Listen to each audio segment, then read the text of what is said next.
The Great Egg Race, the program where 3 teams of 3 people each are invited to solve a problem in a given length of time.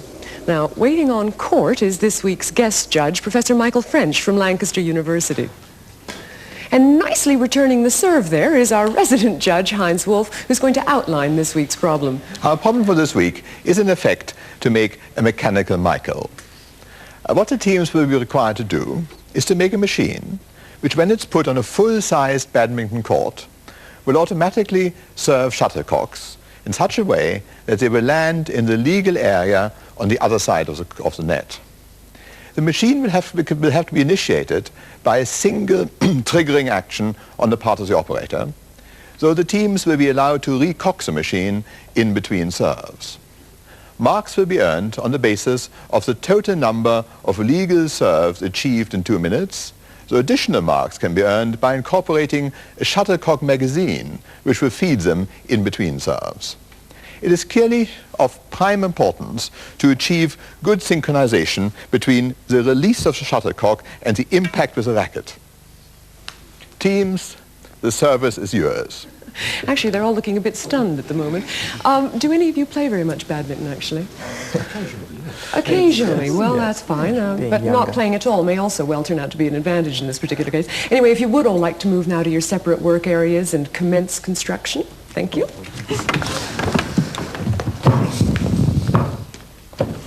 And now let's meet the teams. First of all, from the Central School of Art and Design, we have Bill Hunt, Zara Rankin, and Clive Grinier. Do we have 3 each? Our second team come from the Royal Navy Engineering College at Manadon, and they are Tony Coverdale, John Herring, and Ned Whiteley. And finally, from the British Engineerium, we welcome Peter Fanning, John Norris, and Trevor Povey. That's quite right. I'm thinking about some sort of timing device that pulls the racket back and over a certain stage springs forward, and also at the same time runs the drop of the shuttle or the release of the shuttle, whatever. So the whole thing's timed on the same gearing. Hang on a second. The device may be recharged between services and must be activated by a single trigger. I think they're going to sit there and let us go guide it. And we've got to go for successful services as well, so yes. The one thing that comes into any of them is you've got to make sure whatever device you use, where the mechanism holds the shuttlecock, you're not going to put the mechanism straight through the strings on your racket. Oh yes, that comes into it later on. There has to be some sort of damper on it to save you dismantling the device. What else fires things? What about a racket? Can you have it upside down, you know, on the ground sort of thing, pivoted this way, and you have the shuttle sitting there? Yeah, so you're actually lobbing it over, aren't you? Scooping it up. So a golf-type action. Yeah. Yes, that's a possibility. Yes. Put down golf. Look, if you've got to recock a machine 6 times in 2 minutes, you're not going to have much more time than to have 6 shots. No, oh, in 15 seconds you might get 8 shots in. All right. Yeah, right. But you know, it's going to be a bit. Going to be a bit heavy. The recocking mechanism, if you've got to recock it each time. Yeah, you've got to be On the other hand, I don't fancy constructing a fully automatic. That's right. You've got to be a bit careful that that doesn't in fact overstroke, otherwise it's knocked your shuttle way off course, isn't it? So well, as I said, so it's got to be something to control. You've got to be able to orientate that. Once we've made the thing, I think we've got to have some sort of mechanism here, which if we find the first shuttlecock goes way off course, either up in the air or straight in the net, we've got to be able to twist this into a new position. But don't forget, we do have an enormous tolerance on the length of the court. We do. What we have to achieve is 5 feet of height. Yeah, that's right. I don't know whether we can practice Michael, this. broadly speaking, there seem to be 3 problem areas. There's a question of how to provide and store the energy. There's a question of the structure, and then there's the other fiddly business of how to do the triggering. Let's talk about the energy storage first. Well, they've got plenty of stuff they can store energy in. They've got these absolutely enormous elastic bands here, some very big ones and ordinary sized ones, and they have steel springs. And of course these bungee cords as well. And bungee cords as well. But if they didn't believe in elastic for some reason or other, didn't trust elastic, they could also use a falling weight. And we provided them with a can which they can fill with water, and they can trim it, of course, quite accurately by adjusting the amount of water which is inside the can, so they can perhaps adjust their range in that way. But next about the structure, there would have to be something fairly solidly built. Yes, well, they've got plenty of wood to make a structure from, because they need quite a big structure, And they've also got an assortment of fastenings of all kinds, screws, bolts, and so on. So you don't really expect any difficulty no there. difficulty there. It's really fairly standard carpentry. And then there's a question of triggering. This seems to be the tricky area. Ah, yes, I foresee a lot of difficulty on the triggering side of it. They're going to have a lot of trouble getting things to come together at just the right time. And for release mechanisms, of course, I suppose, thinking very simply, they have bulldog clips and clothes pegs and things of that kind. Yes, all these should come in handy. Well, it's a question of precisely how they will utilize the materials with which they have been supplied. This is really what the strategy of these problems is all about. So we see how the teams get on. Well, the teams have now had just 1 hour to work on the problem, and already all of them have started to actually build some sort of device.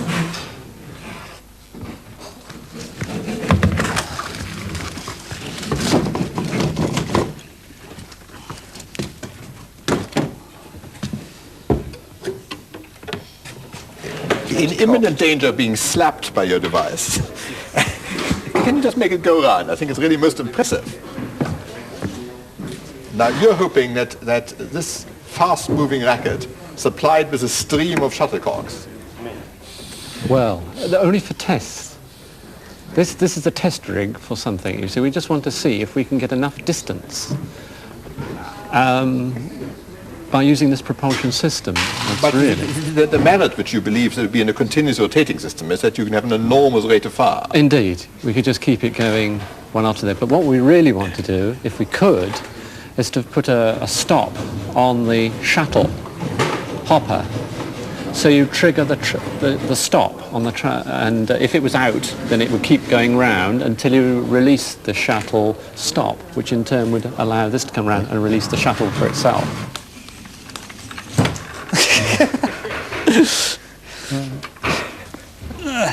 We fired one, I know. Oh. Try again? Tony. No? Well, Tony, you've just been trying this thing out with John pulling the string to drive it. How do you propose to drive it in practice? Well, the aim at present is to go to a tower, which we're building over here, have a pulley system with a gearing system on it, so that we haul the weight to the top of the tower, let the weight fall, and the weight then holds the rope and spins the rackets. And then we have a feed system to drop the shuttlecocks in front of the rackets. Well, if it works, it should be quite good. We'll see how it all goes. Yes. Ooh, well done. Now, tell me something about a very simple principle you've used. Yeah. Well, all we're trying to do at the moment is find the actual dropping rate of a shuttlecock. We've got to have a magazine or at least some dropping device on the top, and we're trying to use the fall of the shuttlecock through the air to synchronize the two together, the hit of the bat against the shuttlecock. But let's go back a step. How is your thing actually propelled? How is it propelled? It's propelled with this power band, this large elastic band. You wind it up by twisting. We're twisting it there, and we are going to have a lever mechanism here which will do the releasing and release the shuttlecock at the same time. Well, I must say, I was most impressed. It looks very promising. Thank you. Thank you. Want to try one more before we take it out? Well, I don't know. I think the thing to do, of course, is to make some form of a mechanism to hold that back. I think we've got to hold this. Our firing mechanism is the wrong side of the catch, isn't it? Yes, it is. It is. Michael, you've been making some real scientific measurements to specify the behavior of shuttlecocks. Tell us about those. Well, this is my gadget for measuring how much drag there is on a shuttlecock when it's moving through the air. This is very important because it's very large compared with a ball or something like that. And what I've got is I've got a weight and a string which can turn this arm with a shuttlecock each end. And I'll let it go now. And after a short time it gets up to a steady speed. And by measuring the speed, by timing the rotations, and by the weight on the end of the string, I can calculate the drag on the shuttlecock, and from that I can work out how hard it has to be hit in order to achieve a given service. Well, from this measurement and some independent measurements you've made, what is your guess about how fast the racket has to travel? Well, I think for a fairly long serve, it has to get up to something like 20 meters per second. At least that's how fast the shuttlecock goes. But the racket, I think, doesn't have to go nearly as fast as that. So this gives us some idea on evaluating the machines. Yes. Now, a trick which never ceases to intrigue me or amuse me is another one which has something to do with the existence of the atmosphere and the very large forces which the atmosphere can exercise. Look at this piece of wood here. If I wanted to break it, I would have to lean very hard on this end and then hit this end with a hammer. What I am going to do is merely to spread a newspaper over the free end, like this. And I'm now going to hit this end here with a hammer, and you will see that this end will hardly move. Let me smooth it down nicely. As if it had been in a vise. Now, the reason for this, of course, is that in attempting to lift the newspaper, the air couldn't rush quickly enough to the other side of the newspaper, and we had a partial vacuum, which meant that atmospheric pressure was acting over the whole surface of the newspaper, clamping the wood down. Well, the teams have just over an hour left now until testing time, and the problem they've been wrestling with, you'll remember, is to design and build a machine which will serve 6 shuttlecocks into the opposite court within the space of 2 minutes. But the point is they do have to be served accurately. However, looking around us, it looks as if the teams are all making considerable progress. Things are beginning to take shape here, John, yes? Yes, we're getting there slowly. What is it exactly that you're using as a weight there? We've got a 5-litre tin of water, and hopefully we're going to pull it up. Yeah. And it's with this linkage string here, it's going to go through here, wrapped around there. By the time we pull it up and let it go, it's going to slowly turn this thing round and round. Okay, and the actual shuttlecock serving device is linked to this as well, yes? That's right. It'll be linked. It'll be attached. They're making it over there now. It'll be attached up here and actually connected to this string. Hopefully it'll be timed in the correct place. So, the timing problem is solved. What about the accuracy and distance problem? We've just got to try it and see, actually. It is just a question of trial and error. That's right, yes. Zara, since I last visited you, you seem to have had a top policy review. We certainly have. We've changed from, due to time, from a constant device with string being wound around the pivot, which rotated the racket, to the elastic device, which is it's pulled backwards here, in this direction, is it? From that direction, hitting it down here, stopgap here, and the main problem at the moment is our feed for the shuttlecock. Is it the purpose of these nails is that you can adjust the tension of the... Exactly. So you can adjust the range. We're having some testing, about to have some testing done right now. So this is really a very much more compact machine than the rather lethal whirling device. Than the rolling device, which had some problems in time. We had it would be good if we had a little bit more time. So really the major problem left for you to solve is how you're going to feed the shuttlecocks in at the right yes, period. at the right angle. Yeah. That's the main point. Fine. Okay. Thank you. Yes. Oh, Trevor, your machine is getting to look very impressive. Can you explain to me about the feed mechanism for the shuttlecocks? Yes, well, we're going to use a slide over a feeder mechanism, which we're going to attach to a bracket held by the G-clamp, which hopefully we'll be able to adjust, which will then obviously give us a variation in timing between the shuttlecock falling and hitting the racket. We've then got to decide on the best mechanism for timing the racket release with the release of this slide. It works on a You haven't yet thoroughly sorted out how you're going to make that piece and that piece work together? No, we are going to try a return mechanism on the slide. We'll then try a release mechanism which is timed to the release lever, which is the large one on this side, which will actually allow the racket to swing. As we allow the racket to swing, this will allow a spring to pull the shutter back, which will release the shuttlecock, hopefully at the right time for the racket to hit it. We're not going to put a basket at the bottom because we're not defeatists, but it should throw it quite a way away. Oh, well, I look forward to seeing that all going then. Thank you.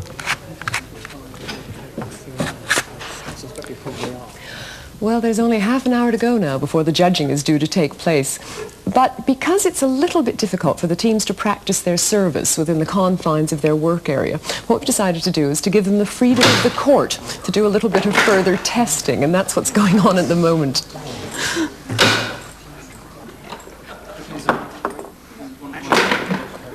Take it easy.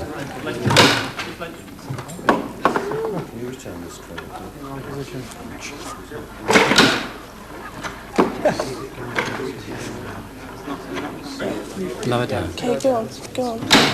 Okay. Okay. Yep.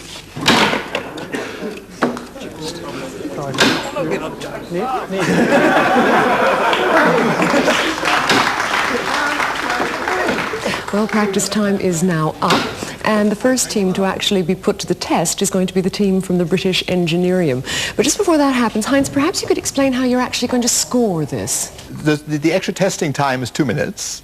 If a team should run out of shuttlecocks because of their rapid rate of fire, we should stop the clock whilst they're resupplied. Each shuttlecock legally served, up to 6 within the 2 minutes, will score 10 marks. And if they complete a total service of 6, they score a bonus of 25. Any shuttlecock above 6 will score 20. So the actual numbers of marks which people could score, which teams could score, is nearly astronomical. In addition to that, purely at the caprice of the judges, there are an additional 25 marks, which we will award for anything which takes our fancy. Gentlemen, are you ready for the start? We are, Professor. Right. I will start my clock when I say so. You ready to go now? The clock's on. In, 1. Out. In, 2.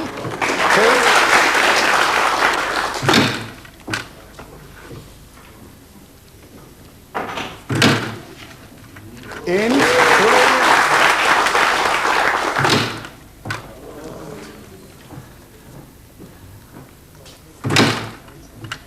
In. How many is that?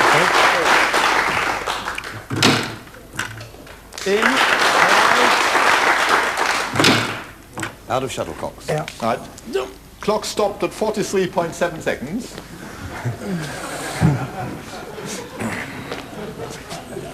Oh dear. Yes. Okay. Caught in the gill net. Michael, you remembering the score? Right, we hold these two. Right. Clock. Ready, Professor. Didn't I? Clock starts again now. In, 6. In, 7. No. That's the weight. Okay. No. No. Half a minute to go. Go on. No.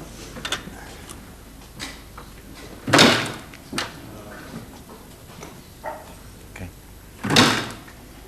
In, 8.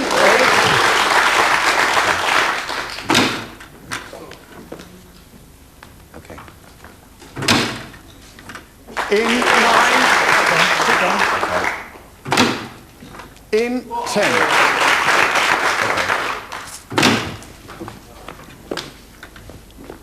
Okay. Time's up.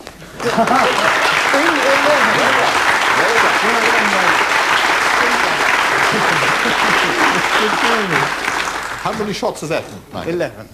It's 11 shots, so that means they get 60 for the first 6, another 25 for having completed 6 in 2 minutes. That's 85, and 5 at 20 as a bonus. Is a total of 185. Significant score.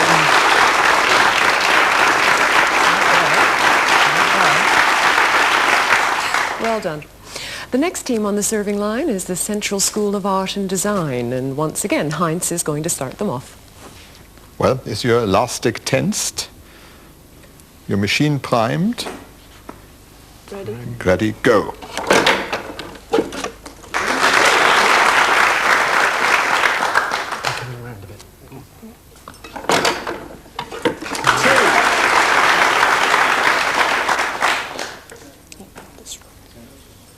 Okay, take it slowly. It's all right.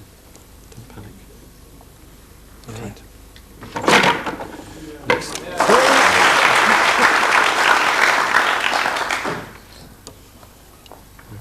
Okay.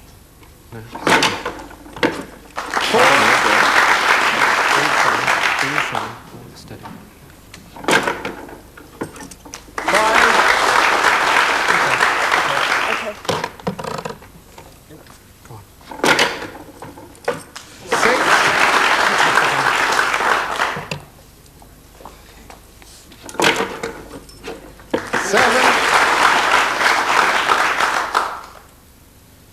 Okay. 8.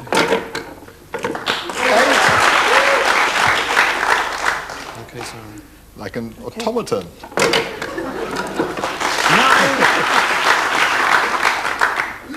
Okay. 10.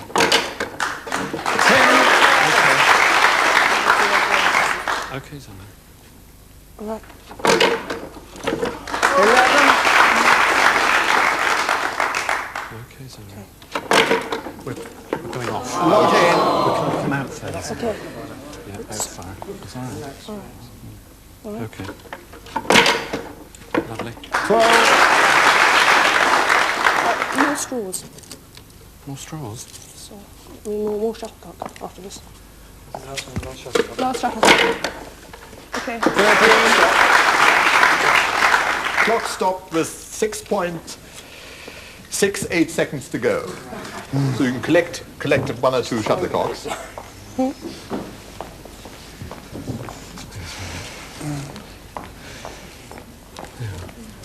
Right, the clock's running again. Okay. 14.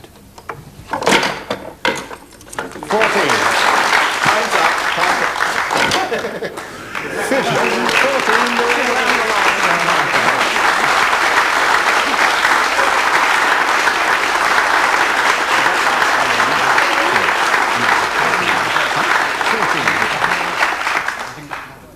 Well, this is really also a magnificent score, in fact an even more magnificent score.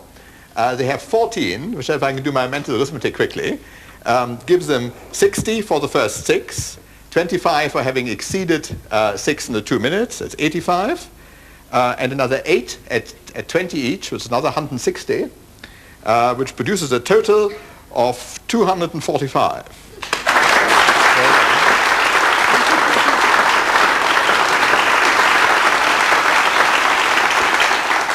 So after 2 tests, it's the Central School in the lead with 245 marks.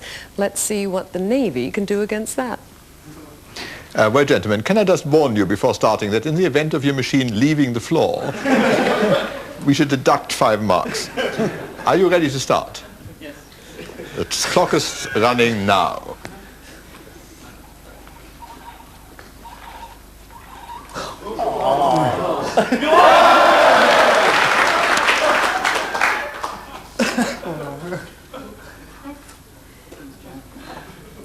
Why should we got to swing this? There you are, could it? Go. Okay, action.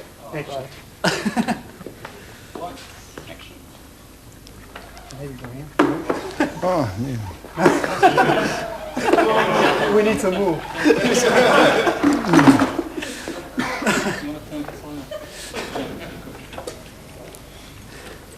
55 seconds. Okay, action. Okay? Yep.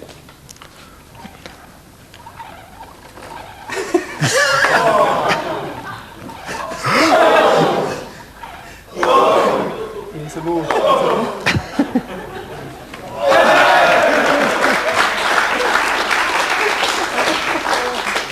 So we were like straight, isn't it? 2 minutes ago. No. Got another 40 seconds to go.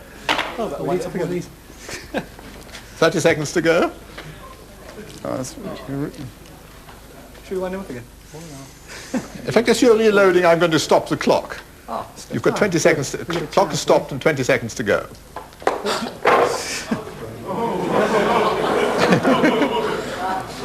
think it's an incipient mechanical failure. Okay. You do that one and I'll pull this one. What do you have to do? Just pull it. Pull it.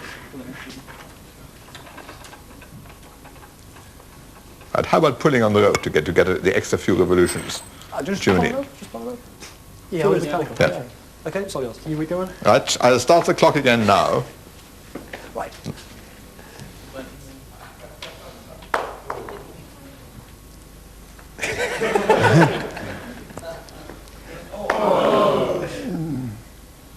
That's all, thanks. Time's up. Time's up.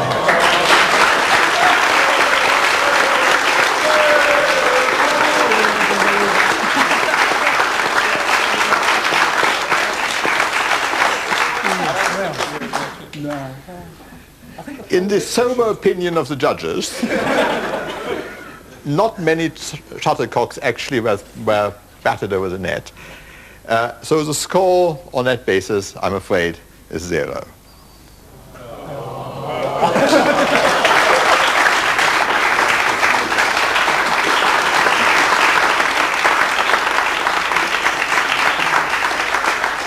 After that practical demonstration, the situation is that the Central School is still in the lead with 245 marks. However, the other two teams, even the RNAC, do have a chance to catch up because it's time now for the judges to award extra points for ingenuity and design. Heinz. Michael, you can now exercise your prerogative for capriciousness in the judging. Let us talk first about the British Engineering. Well, I thought this was a splendid machine, really, very well manufactured. James Watt would have been proud of them. And I think, therefore, they ought to have 20 marks. Only 20 because the control was just the least bit erratic. Right, well, obviously 20 marks, some were obviously for good carpentry, which together with 185 gives them a total score of 205.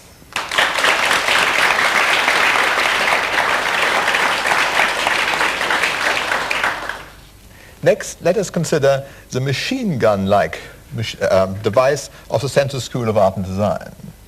Well, I thought this was a very nice machine in a lot of ways, but of course it was necessary to hand load it to an extreme extent and prepare the ammunition beforehand, which I feel is not quite in the spirit of badminton.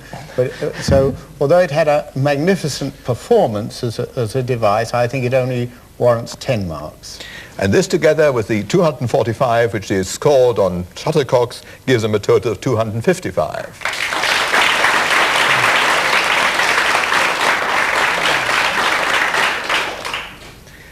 And last, we ought to discuss, perhaps at some length, the device made by the Royal Naval Engineering College. Well, I think this was a truly magnificent machine. It really carried a great deal of top hamper and really very splendid. It reminds me, I think, of the great machines which Archimedes built to defend Syracuse, and it's in the same splendid tradition. So I think it's extremely ingenious. It works in a very elaborate fashion, and I think that it deserves 25 marks for that. So that's full marks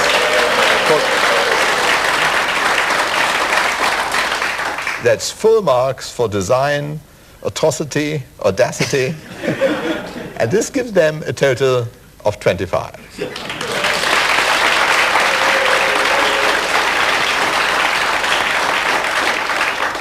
So that is the final result then. Tonight's winners are from the Central School of Art and Design. Many thanks to them, and in fact to all of our teams for taking part.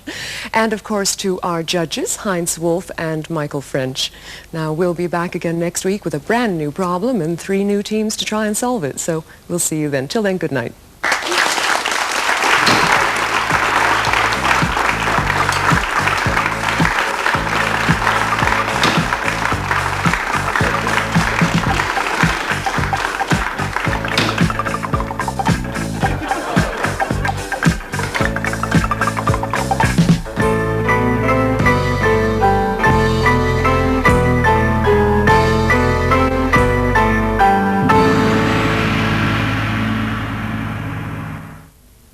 And it's a musical problem that's hatched in the Great Air Grace next Thursday evening at 6 o'clock. Programmes for this Thursday evening on BBC Two. At 7:40, the final part of Bob Langley's